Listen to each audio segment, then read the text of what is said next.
past. As far as ceiling, honestly, it could be something, where we see a Dak Prescott type ceiling from a Kaiser prospect. Hello and welcome to another Waiting for Next Year video.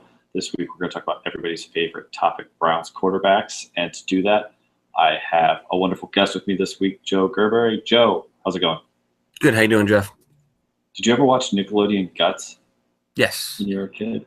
Remember when Mike O'Malley would go, now we're going to school board, let's go to Mo. I really want to do that with the Joe thing right now, but it works. I'd like it. I'm just gonna have you on every week so I have an excuse to do that. That's fine. Keep me around.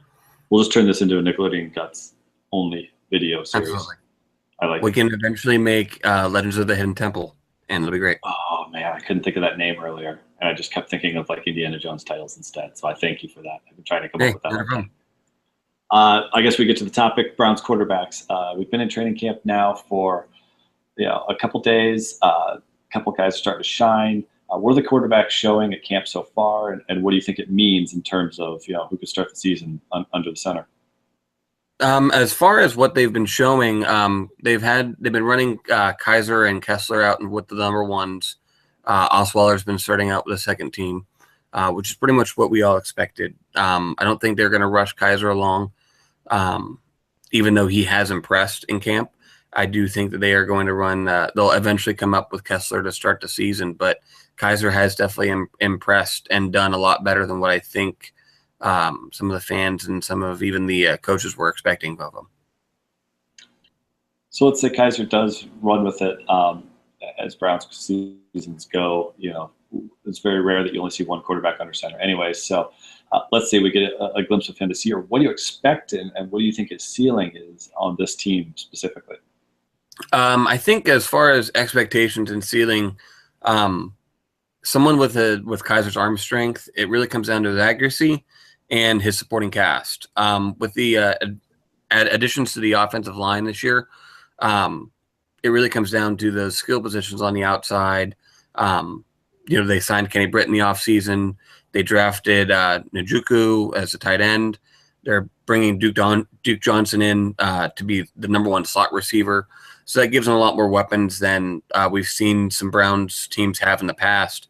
As far as ceiling, honestly, it could be something, where we see a Dak Prescott type ceiling from a Kaiser prospect.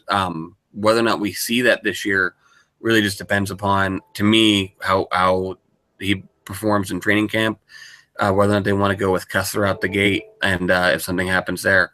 I really think Kessler could be a good quarterback. I just think Kaiser does have that potential, and they just want to give him some time to cultivate that. So you touched on Duke Johnson there for a minute. How do you feel about him in the slot? Do you think that's the best use of his skills? Would you prefer him sticking more at running back, or do you think this is a good experiment for them to try to maximize his time on the field?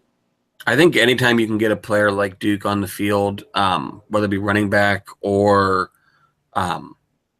wide receiver slot, I think that it's a good idea to get a weapon like that on the field, especially when we also have another running back like Crowell in the backfield that can produce. I actually highlighted this I did the all-time top five running backs this week.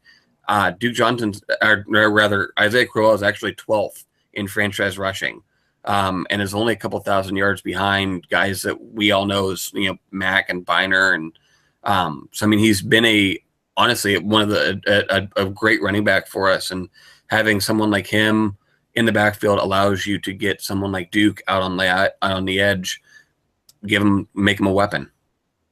So how much should we read into who's starting the preseason games?